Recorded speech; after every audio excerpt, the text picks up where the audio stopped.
पण एक आहे, लडाख ट्रिप जर करत असाल तुम्ही राईड, तर जर तुमचं फिक्स प्लॅन असेल बाबा ह्या दिवशी मला इथे पोचलंच पाहिजे, पोचणारच, तर तुम्ही ना मी तर म्हणतोय बुकिंग करूनच ठेवा हॉटेलचे. दोन असे आहेत, एक बाईक आणि माझी वाईफ, दोघांना सॅल्यूट करतो.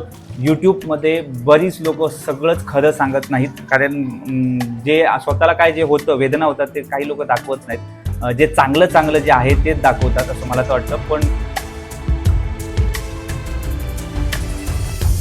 एपिसोड 1, एपिसोड 2, एपिसोड 4, नाही episode 3 sorry, episode 4, episode 5, episode 6, episode 7, episode 8, episode 9, episode 8, episode 10, episode 11, episode 12 आणि एपिसोड 12 मध्ये आपल्या लडाख राईडची सांगता झाली आणि आम्ही दिल्ली ते मुंबई नॉनस्टॉप राईड केली 2 दिवस.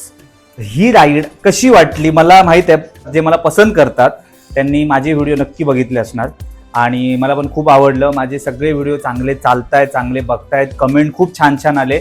पण तर माझी ती ड्रीम राईड होती, ती कंप्लीट झाली. काही अडथळे आले, 14-15 दिवसाची ही राईड होती, पण आम्ही ती फायनली त्या दिवसातच केली. खूप काही मिस झालेलं आहे, खूप काही गोंधळ झालाय, पण तो काय असतं ना, पहिलीच माझी ही ट्रिप होती अशी 14-15 दिवसाची. तर मी तुम्हाला नक्की सांगणार ते नक्की काय झालं, नेमकं काय झालं, कसं घडलं, काय घडलं, का लेट झाला, हे सगळं सांगणार आहे.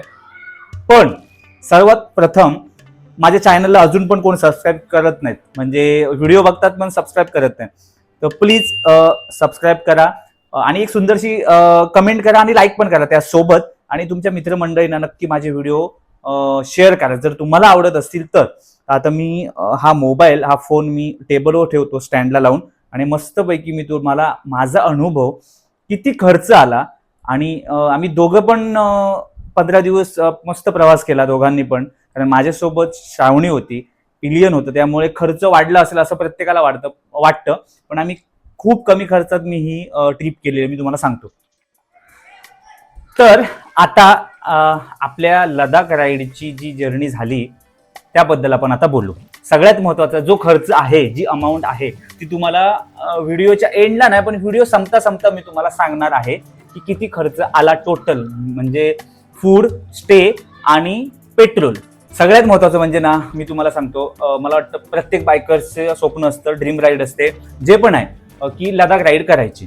आता कसं असतं, आपण ना मला वाटतं बरेच बायकर्स आहेत, बरीच मुलं आहेत की जे आता बायकिंग क्षेत्रामध्ये आहेत किंवा यूट्यूबमध्ये आता बरेच जण, आता म्हणजे यूट्यूब चॅनल म्हणा भरपूर लोकांनी स्टार्ट केले आहेत आणि प्रत्येकाला आवड आहे की बाबा लॉंग राईड करायच्या.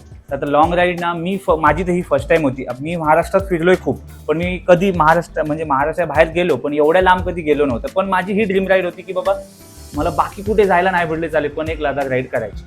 तर आपण आपली सर्वसामान्य जे लोक आहेत, मिडल क्लास लोक आहेत, त्यांचा प्रॉब्लेम हा असतो मुलांचा की सगळ्यात महत्त्वाचा सगळं आपल्याकडे असतं, बाईक चांगले आहेत, रायडिंग गिअर्स आहेत, म्हणजे EMI वर घेतात, कोण डायरेक्ट घेतात, जे पण असेल, पण आपल्याकडे बरंचसं असतं. पण काय असतं, लॉंग ट्रिप म्हटल्यानंतर आपल्याला सगळ्यात महत्त्वाचा असतो तो म्हणजे पैसा, कारण मेन तोच आहे. जर पैसा असेल तर आपण बाहेर निघू शकतो, आणि तो आपल्या बरेचसे प्लॅन आपले ह्यामुळे कॅन्सल होतात की बाबा अरे यावर्षी थोडा काहीतरी प्रॉब्लेम आला, फॅमिली प्रॉब्लेम म्हणा, नोकरीचा प्रॉब्लेम म्हणा, काही ना काहीतरी असतात अडथळे, तर आपलं हे असेच प्लॅन निघून जातात. आणि खूप मुलांचे, खूप माझ्या मित्रांचे खूप असेच प्लॅन निघून गेलेत की पैशांच्या प्रॉब्लेममुळे आणि काही अडथळ्यांमुळे. काही लोकांकडे आहे तेवढं बजेट असतं, पण प्रॉब्लेममुळे ते जात नाही, काही त्यांच्या सुट्ट्या मिळत नाही त्यांना. पण मी 2025 मध्ये ठरवलेलं की काही झालं तरी काहीतरी करेन. पण ठीक आहे, मी काही साठवत होतो, ती जमा झालेली, आणि काही म्हणजे असं काही वेगळा प्रसंग नाही आला, माझं हे फायनल झालं आणि लकीली माझं ठरलं की 25 मध्ये आपण राईड करायची. आणि आम्ही निघालो. मला असं वाटलेलं की 14-15 दिवसामध्ये लडाख राईड होऊन जाईल, कारण आपल्याला 3-4 दिवसात आपण पोहोचू आणि 7-8 दिवस आपल्याला फिरायला आणि प्लस 3-4 दिवस रिटर्न मुंबईला यायला, अशा ह्या पद्धतीत आम्ही ती 14-15 दिवसाचा आम्ही प्लॅन बनवला. आम्ही निघालो, मस्त मजा आली जायला. आणि मे-जून हा सीझन असतो, म्हणून आम्ही मेच्या एंडिंगला निघालो. आणि मला वाटतं पंजाब क्रॉस करेपर्यंत हालत खराब गरमीने, जबरदस्त गरमी होती. त्यामुळे काय व्हायचं की आम्ही जेवढा स्पीड मेंटेन ठेवायचो, जेवढं आम्ही कव्हर करायचो अंतर, तेवढंच आम्ही ना ब्रेक घ्यायचो. म्हणजे पहिले 2-3 दिवस आम्ही एवढे ब्रेक घेतले ना, 500-600 किलोमीटर आम्ही कव्हर करायचो दिवसाला. पण त्यात करून ब्रेक एवढे घ्यायचो की बाबा 100-150 खेचल्यानंतर आम्ही ना 1 ते 1.5 तास ब्रेक घ्यायचो फालतूमध्ये. मग आम्हाला तेव्हा एवढं कळालं नाही आणि प्रत्येक दिवशी लेट व्हायला लागला.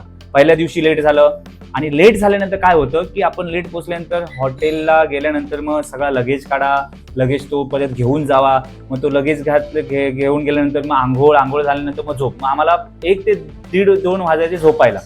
मग सकाळी उठायला लेट. सकाळी उठल्यानंतर परत प्रत्येकाची, कारण ग्रुप असतो ना जेव्हा 5-6-7 लोक असतात तेव्हा खूप प्रॉब्लेम होतो. कारण आपल्या एका रूममध्ये तर एकच वॉशरूम असतो, त्याच्यामध्ये सगळ्यांना करायचं असतं. तरी आम्ही 2-2 रूम घ्यायचो, तरी पण आम्हाला लेट, कारण एक गेल्यानंतर दुसरा जायचा, त्याच्यात आपला टाइम खूप निघून जातो. आणि मग ग्रुप असल्यानंतर हा प्रॉब्लेम आहेच विलाज नाही, कारण 1 ते 2 जण असले तर काय वाटत नाही. तर अशा प्रकारे आम्हाला ना पहिल्या दिवसापासूनच लेट झाला आणि आम्ही प्रत्येक दिवशी आम्ही लेट पोचायचो. आणि असं झालं नंतर मी असं ठरवलं की बाबा आपण असे जर लेट पोचत गेलो तर आपल्याला तिकडे खूप त्रास होणार आणि बॉडी पण आपली थकणार बाईक चालून. तर काय करायचं. मग आम्ही नंतर मोडासा नंतर आम्ही जयपूर ठरवलेलं की जयपूरला थांबायचं दुसऱ्या दिवशी. पण जयपूरला पण आमची तीच हालत होणार होती की लेट पोचल्यानंतर आम्ही दुसऱ्या दिवशी सकाळी लेट उठणार. मग आम्ही त्या दिवशी असं ठरवलं की जयपूर न करता आपण डायरेक्ट लुधियाना करू, म्हणजे आपण 1000 किलोमीटर खेचू.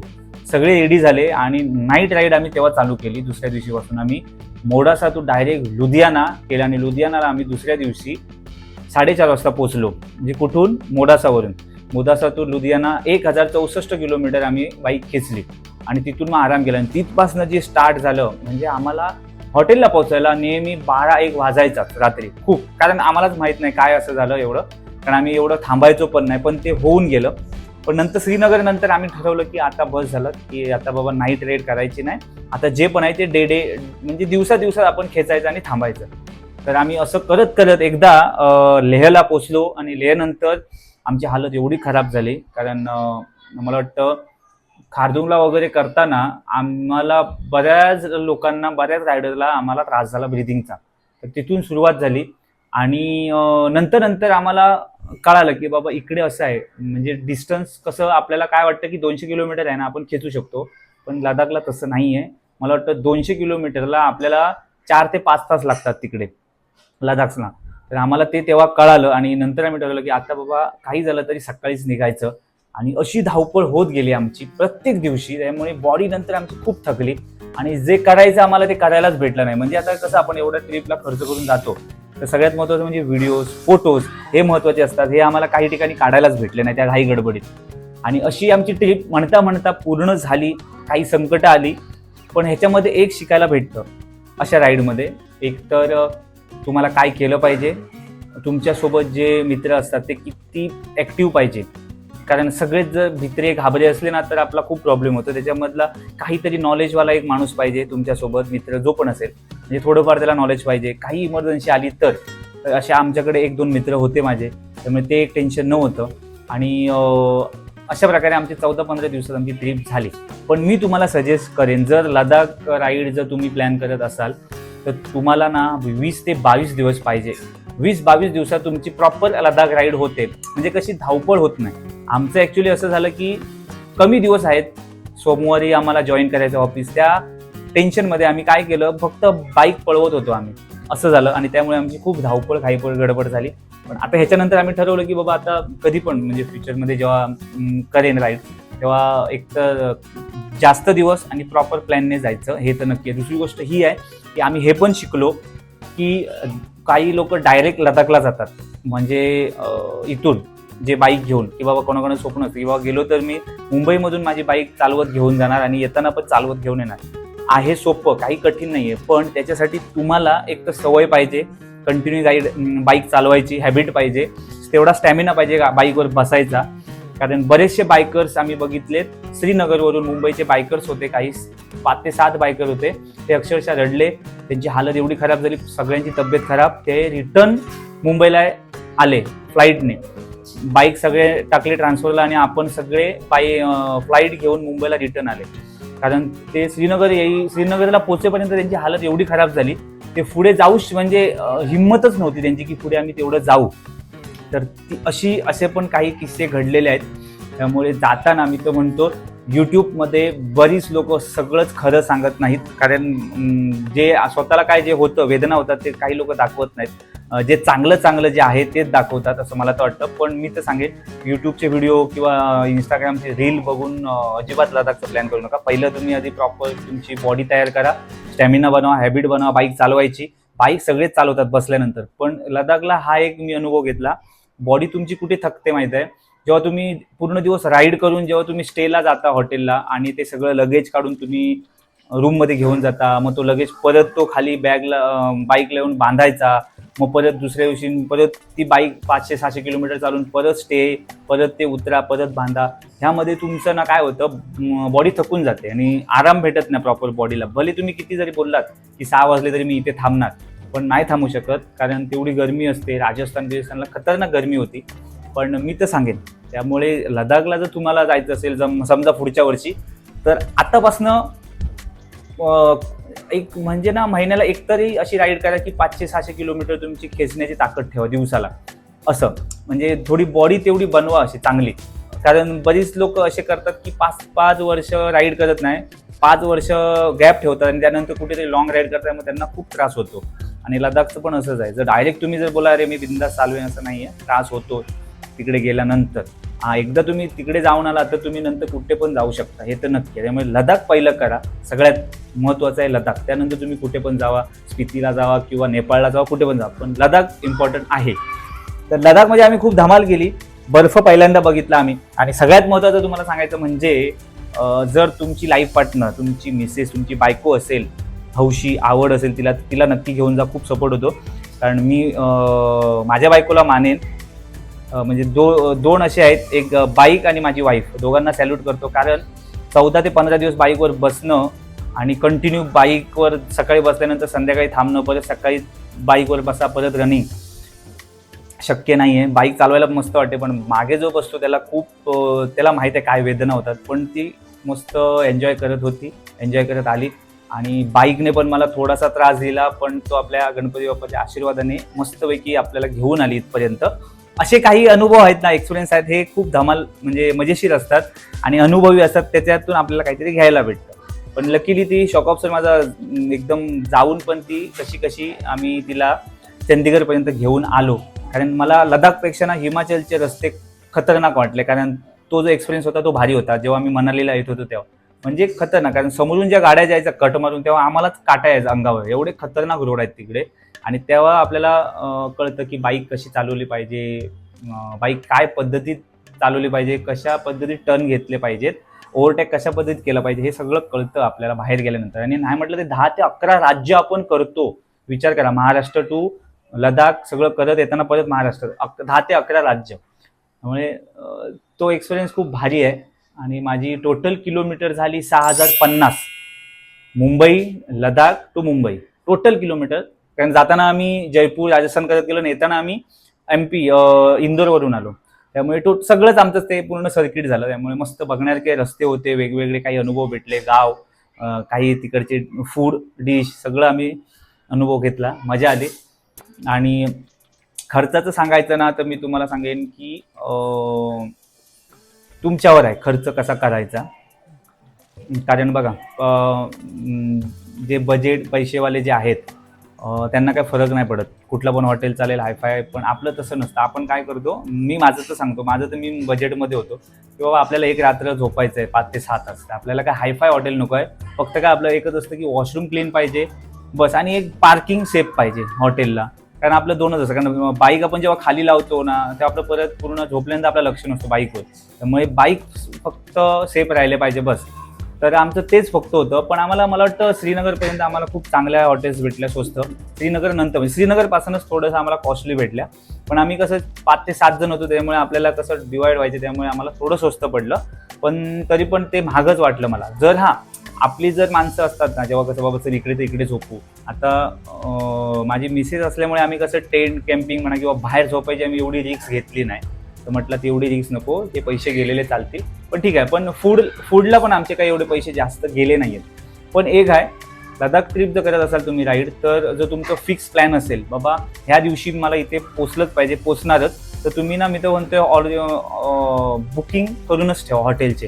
कारण ह्या वर्षी आम्ही हालत एवढी खराब झाली, हानले म्हणा किंवा कुठे ते हानले साईडला वगैरे आम्हाला हॉटेल्स भेटत नव्हते, होमस्टे पण नाही. हॉटेल्स कमी आहेत, होमस्टे तिकडे जास्त आहेत, पण भेटतच नव्हते. आणि जे पण भेटले ते खूप कॉस्टली, कारण त्यांना माहित आहे इकडे तर भेटत नाही काय, तर किंमत वाढवली ते लोक कोण पण घेणार, कारण एवढी मुंबईवरून आले तर घेणार. त्यामुळे एवढे महागडे होते ना होमस्टे खूप. त्यामुळे जर तुमचं प्लॅन फिक्स असेल तर बुकिंग 100% करा, बेस्ट आहे ते. कारण ते काय होतं, आम्ही ऑन द वे करायचो, पण आम्हाला कधी कधी कसं व्हायचं की तिकडे जाऊन बघूया, आणि तिकडे जाण्याच्या नादात आम्ही एक तर थकलेलो असायचो आणि परत ते हॉटेल शोधायचो.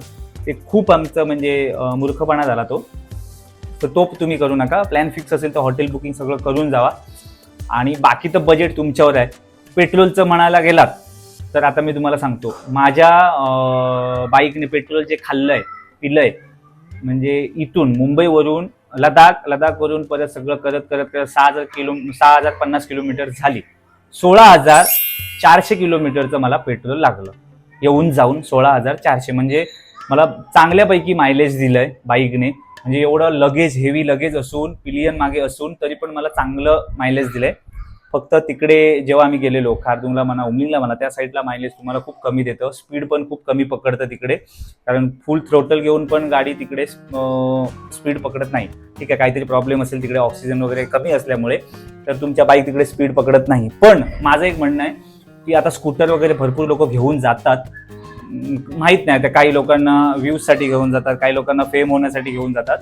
मी पण स्कूटरने राईड केल्यात भरपूर, पण स्कूटरची रिस्क न घेतलेली पाहिजे, म्हणजे तेवढी मजा येत नाही.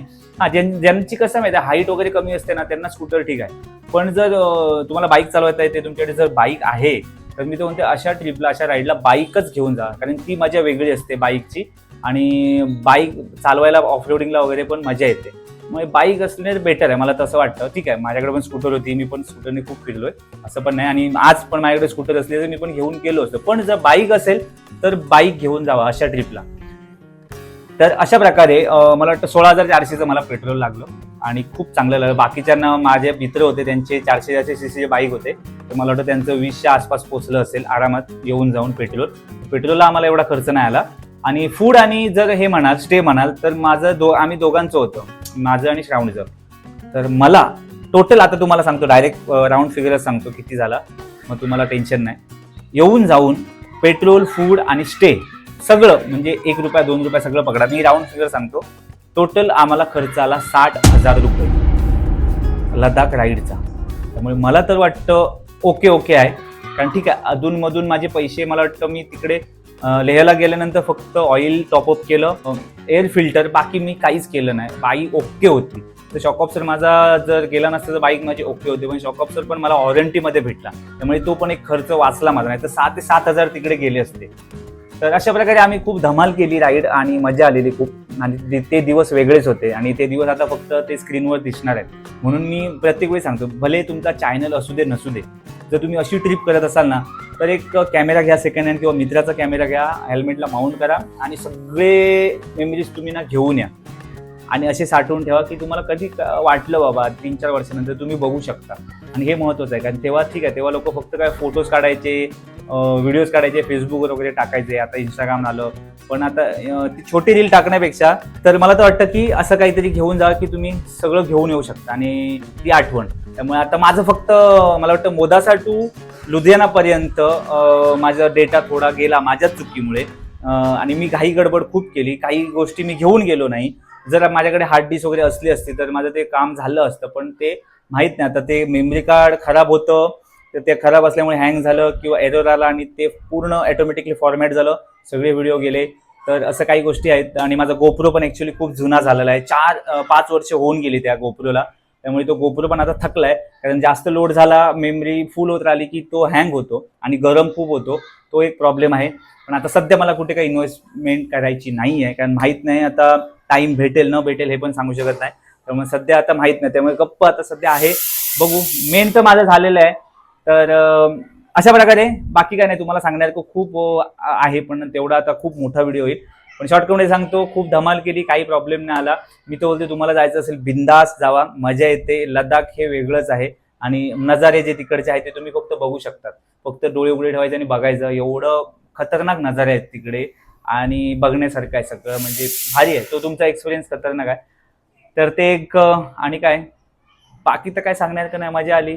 हा दुसरं हे आहे की लडाख राईडला लगेज जो आहे तो मी तो म्हणतो ना खूप कमी घेऊन जा. मी खूप घेऊन गेलो एवढं सगळं, आणि ते काहीच झालं नाही. फक्त मी जे थंडीचं घेऊन गेलो तेवढंच यूज होतं. बाकी तुम्ही जर टी शर्ट एक्स्ट्रा जीन्स वगैरे काहीच होत नाही. फक्त तुम्ही आपले रायडिंग गिअर्स घाला, चला हेच होतं, बाकी काही होत नाही. तर ते एक आहे. आणि पँगॉंग लेक म्हणा, हानले म्हणा, खूप बघण्यासारखं आहे. काही गोष्टी आमच्याकडनं मिस झालेल्या आहेत. तर अशा प्रकारे माझी ही राईड झाली, ड्रीम राईड झाली. तुमची पण असेल ड्रीम राईड. तर बाकी मला काय सांगायचं नाही. आता फक्त एकच आहे की जर तुम्ही जात असाल, मस्त प्रॉपर प्लॅनिंग करून जावा. मजा येते, धमाल येते. माझे व्हिडिओ तुम्ही बघताय, खूप बरं वाटतंय. नक्की सबस्क्राईब करा, कमेंट करा, लाईक करा, हाईप करा, सगळं करा. तुमच्या मित्रमंडळींना पाठवा. खूप कमेंट छान येत आहेत, बरं वाटतंय. त्यामुळे आता बघू परत आपली राईड कुठे होईल काहीच माहित नाही, कारण सध्या पाऊस गेलेला आहे आणि आता जरा माझी लाईफ थोडी बिझी झालेली आहे. त्यामुळे माहित नाही व्हिडिओ कधी येतील. पण हा जो व्हिडिओ एक्सपिरियन्सचा व्हिडिओ आहे, काही अनुभव तुम्हाला शेअर केलेले आहेत माझे, किंवा मला जे अनुभव आलेले आहेत ते जे मी तुम्हाला सांगितले, ते डायरेक्ट लडाखचं प्लॅन करू नका, प्रॉपर प्लॅन करा. कारण जेव्हा मी माझ्या मिसेसला माझ्यासोबत घेऊन गेलो, डायरेक्ट घेऊन नाही गेलो मी. जेव्हा गावाला घेऊन जायचो तिला, गावाला त्याच्यासाठीच मी घेऊन जायचो तिला, कारण माझं गाव इथून 500 किलोमीटर आहे. मग तिला पहिली सवय केली. 3 वर्ष आम्ही कंटिन्यू बाईकवर गेलो, म्हणजे गणपतीला म्हणा, मे मध्ये म्हणा. तिला पहिलं कंटाळायची, पण नंतर तू खूप म्हणजे तिचं हॅबिट झालं ते पण मागे बसायचं. आणि येऊन जाऊन आम्ही 1000 ते 1200 किलोमीटर मी तिला मागे बसून घेऊन यायचो. मग तेव्हा मी तिला सांगितलं की हा फायदा तुला लडाखला समजा माझ्यासोबत आलीस तर तुला होणार, आणि तो फायदा तिला लडाखला झाला. अशा प्रकारे तिने पण धमाल केली, मजा केली. थोडंसं ती ढुलकी येतेच, कारण कंटिन्यू प्रवास असतो, पण ओके होती आणि मजा केली त्याने. त्यामुळे आता बस सांगण्यात काय एवढंच होतं, बाकी काय नाही. बाकी असा सपोर्ट करत राहा. परत भेटू लवकर काहीतरी नवीन कॉन्टेंटमध्ये, नवीन मोटो ब्लॉगमध्ये. तोपर्यंत हा व्हिडिओ एन्जॉय करा. आणि कसा वाटला, आणि माझी प्लॅनिंग थोडी अशी झाली आहे, पण ठीक आहे. तरी पण मला वाटतं की तुम्हाला मजा आली असेल माझ्या लडाख राईडचे. तर कसे व्हिडिओ वाटले परत एकदा ह्या कमेंटमध्ये सांगा. बाकी बघू परत कधी व्हिडिओ येतील, जेव्हा येतील. बाय.